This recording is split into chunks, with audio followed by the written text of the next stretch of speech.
The award-winning movie The Butler follows the life of Cecil, a butler at the White House.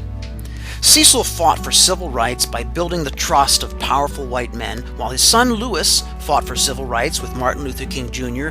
by building conflict with powerful white men. Cecil and Louis disagreed, but the movie makes a compelling case that both approaches were essential to the advancement of civil rights. Evaluativism is when we fail to appreciate disagreement, when disagreement frustrates us so much that certain topics like politics and religion become taboo at the dinner table. In The Butler, Cecil and Louis avoided communicating for years to avoid disagreement, and many people sadly witness this kind of evaluativism in their own families. Evaluativism is irrational. Disagreement is so valuable that we're genetically designed to disagree with each other. Evaluativism interferes with this design such that the values of young people like Louis tend to align with their genes only after they achieve financial independence from their parents, and only until they lose it again through old age. Likewise, Cecil was unable to express his values to his boss because evaluativism interacted with racial privilege. As with sexism and racism, we engage in evaluativism instinctively. Jennifer Mueller of Wharton manipulated experimental subjects' values regarding creativity and found that although all groups endorsed the same values, differences in speed of endorsement revealed subconscious biases which influenced ratings of product prototypes. Subconscious biases make a big difference. Is evaluativism weaker than sexism? To the contrary, Jonathan Haidt of New York University found that college students have significantly less comfort with evaluative diversity than with diversity of race, appearance, class, or religion. Likewise, Shanta Iyengar of Stanford found that evaluativism biases resume review 7% more than racism does. What would change if there were less evaluativism? We'd probably see a decrease in the divorce rate, for one. You may think your marriage and those of others dear to you are bulletproof, but the current divorce rate is high enough to merit precaution against evaluativism between spouses. Politics is another area that would probably shift. The Pew Center found that between 10 and 20% of Americans are consistent liberals or consistent conservatives. Consistency may be a strength, but not when these people accuse each other of threatening our nation. This is evaluativism tearing America apart as it tore Cecil's family.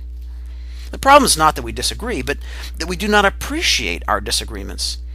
Perhaps we can gain appreciation by learning the reasons why our genes give us the evaluative diversity that they do. You used to look like this, a single unified stem cell called a zygote. Then you divided into more stem cells, and more, and more. Why be so divisive? Why not remain united as a single-celled organism? The advantage to division became apparent when your stem cells began to specialize, like this stem cell, turning into a neuron. The specialized cells of your body are very different from each other. Bone cells do things muscle cells could never do, and muscle cells do things bone cells could never do. But all of these cells are you. So you can do all of these things. You can do things that single-celled organisms could never do. That is the purpose of division. I have 3 practical suggestions about how we can let our evaluative diversity serve its purpose. The first is to believe that it's not your job to be right. Only God is right all the time. Cecil and Louis were never both right. Cecil was right sometimes, and Louis was right at other times. If you believe that you're supposed to become right more and more often, then you're aiming to become God. Instead, try to be like the opposing attorneys of a courtroom. If attorneys tried to be right all the time, defense attorneys would stop defending clients whom they judged as guilty, and prosecutors would stop accusing people whom they judged as innocent. Such attorneys would be playing God. Trying to be right would distract them from their real jobs. Your real job is to be yourself, and that will entail disagreeing with each other. I call my second suggestion multi-level love. This is my son, Miguel, and this is a skin cell in Miguel's hand. We'll call this skin cell Miguel Jr. If Miguel sees that I love him, but never sees that I love Miguel Jr., then I'm teaching my son that mere parts are not lovable, that he would not be lovable if he were a mere part. That might pressure him into trying to be right all by himself. So I'm going to start modeling multi-level love right now by showing you what I love about Miguel Jr. Do you see that gap? That's a wound. Now take a look at what cells like Miguel Jr. do to heal a wound. See how he leaps from the comfort of his family to reach across the aisle? How can you not love skin cells?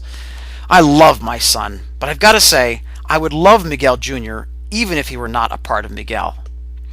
My final suggestion is to devote journals and academic departments to test claims about interdependence.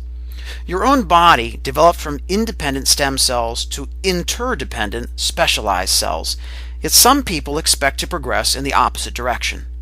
They think advancements in education and medicine should make us more flexible and balanced individually so that all individuals will converge on the same ideal. We have journals and departments to test claims about race.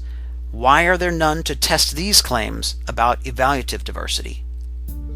Sexual diversity is one example of interdependence. Mushrooms have no sexual diversity, they're all female. Each is basically identical to her mother, so there's hardly any hope of progress across mushroom generations. In contrast, flowers can reproduce sexually. When daughters are unique mixes of mother and father, there can be progress. But each flower is both male and female, so it risks pollinating itself, which would put flowers in the same boat as mushrooms. The blue-banded goby switches back and forth between male and female, so it cannot impregnate itself.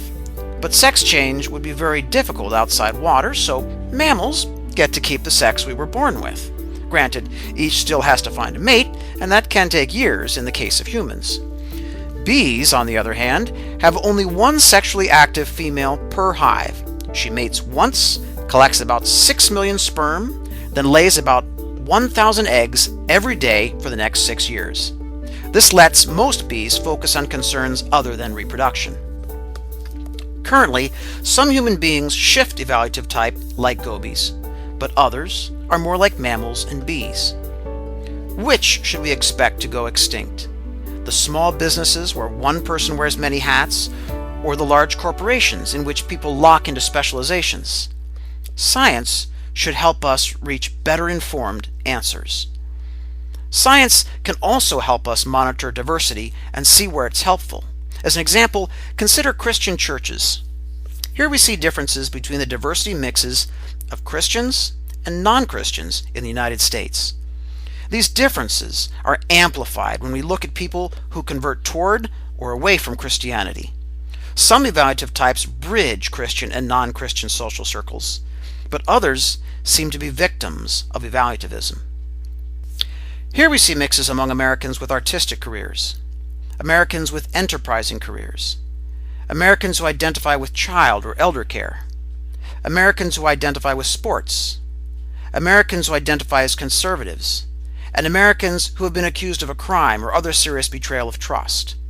The same measurement techniques could be applied to monitor the evaluativism of particular congregations, workplaces, clubs, and school programs. We can also monitor consequences of evaluativism. For example, studies at many universities have now confirmed that the prevention of self-segregation when forming design teams raises interpersonal conflict, but ultimately yields superior results. The evaluativism that tore Cecil's family apart threatens our own families, churches, workplaces, and nation. But we don't have to be frustrated by disagreement. If we study interdependence, we can discover its value, and maybe that discovery will allow us to disagree like attorneys in a spirit of appreciation.